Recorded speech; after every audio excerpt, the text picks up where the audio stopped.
Welcome back, guys, to Realist D Reviews for Kaiju number 8, chapter 27.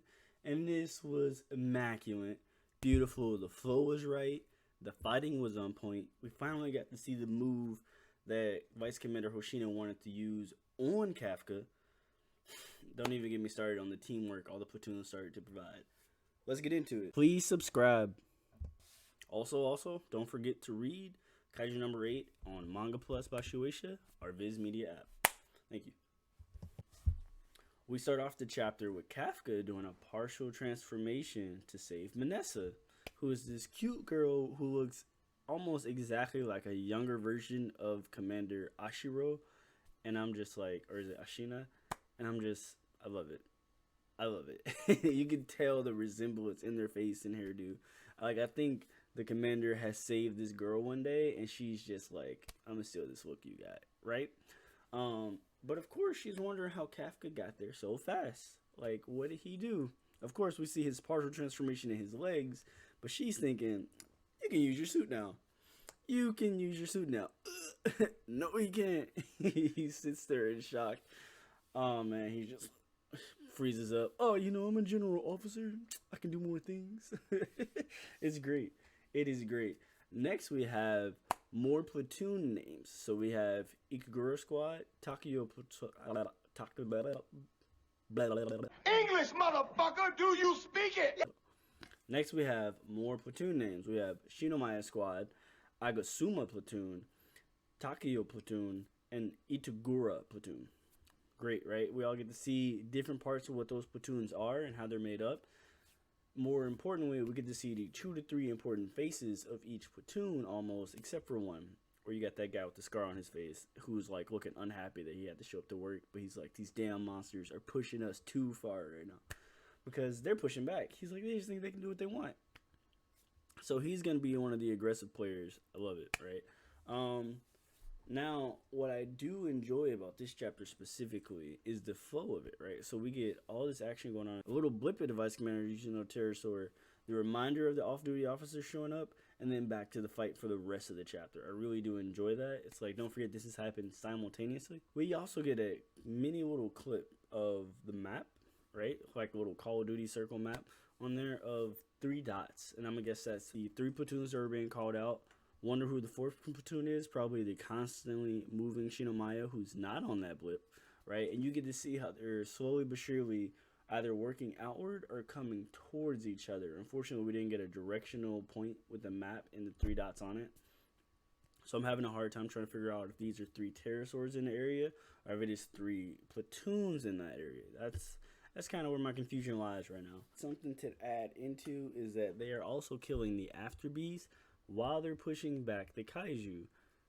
So that means these kaiju, one, have after beasts. We have not seen them yet, but they have some type of after beast. Can't wait to see what they look like.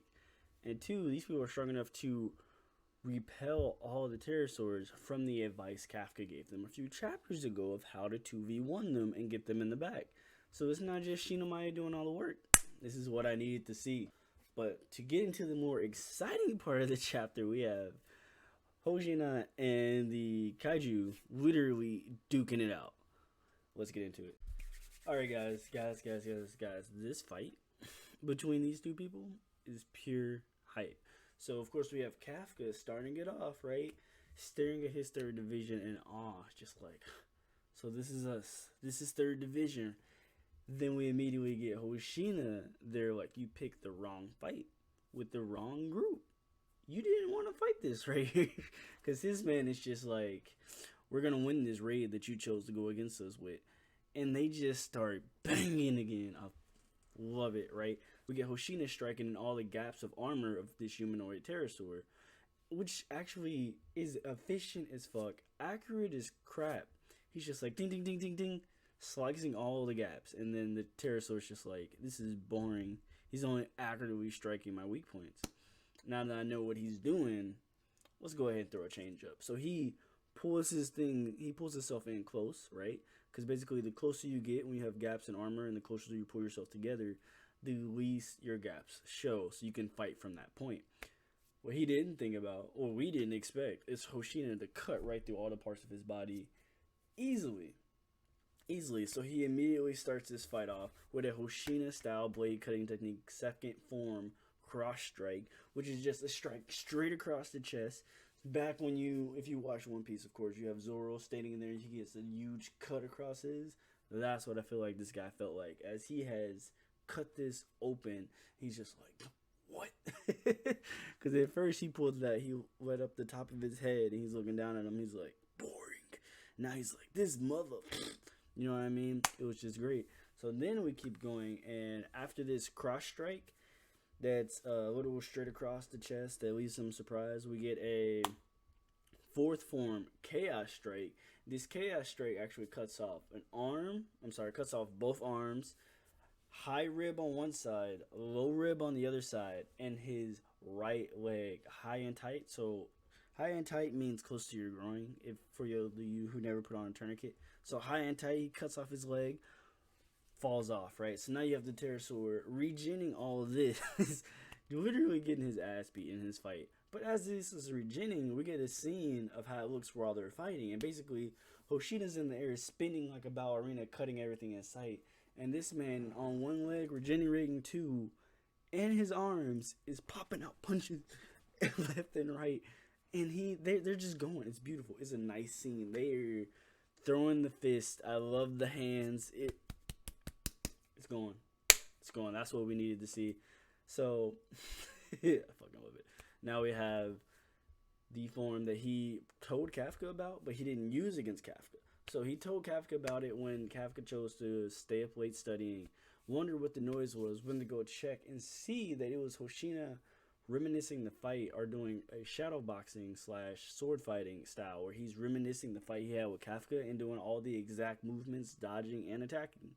And he's like, if I would have used my sixth form, this wouldn't even have been a fight. I shouldn't have tried to figure out his abilities first. And that's exactly what he's doing here. He's not trying to figure out this guy's abilities. He's going in and he's clapping. He's clapping everything he can say because he's getting cut up constantly. The crazy part is Hoshina doesn't even look tired from what he's doing. He just looks like he's in the mode, you know what I mean? When you get in the zone when you're fighting, he looks gone. So we finally get sixth form Strata Strike, which I gotta say has to be my favorite so far. So basically what's going on is he gets cut from the head straight down the middle.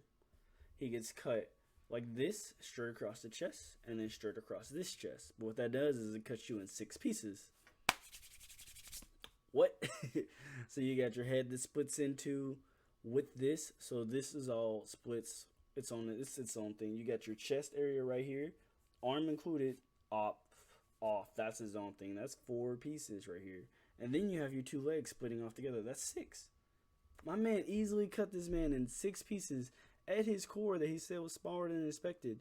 So during the Chaos Strike, I'm sure when he cut both ribs, he got to see in this rib inside where the core is, and he cut directly there. So it looks like the humanoid kaiju's cores are all in the same place. It's right either next to and are on the spine on this left hand side. And he struck that immediately once he figured it out. The problem is everyone started cheering. You never cheer before the person who's fighting started cheering. They're all like, yeah, you did it. Yes, Knights, come on. Let's get this. You got it. And then Hoshina's like, it's not over yet. It's not over yet. I hope we get a second form from the humanoid kaiju because he is regenerating his whole body. And it's just like, from the looks of his regeneration, that horn that was on top of his head is now towards the midsection, which I hope is not true. So we're going to see what this new form is going to come out looks like. I hope it's a new form. If he regenerates to look exactly like he used to, I will be a little disappointed. So we're going to hope it's a brand new form that he comes out with. And he continues to fight with Hoshina.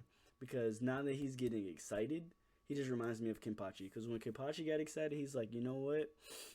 You get the real me. You get the me that has more moves, more dodging, more strength. So I hope that's exactly how this goes. So next chapter, I'm really hoping we continue this 1v1 we got because it was fucking great. This chapter is going to be a 5 out of 5 for me again. It was beautiful, fluent, well written, and most importantly, the fight made sense. That's what we're here for, right? So I loved it. I love it.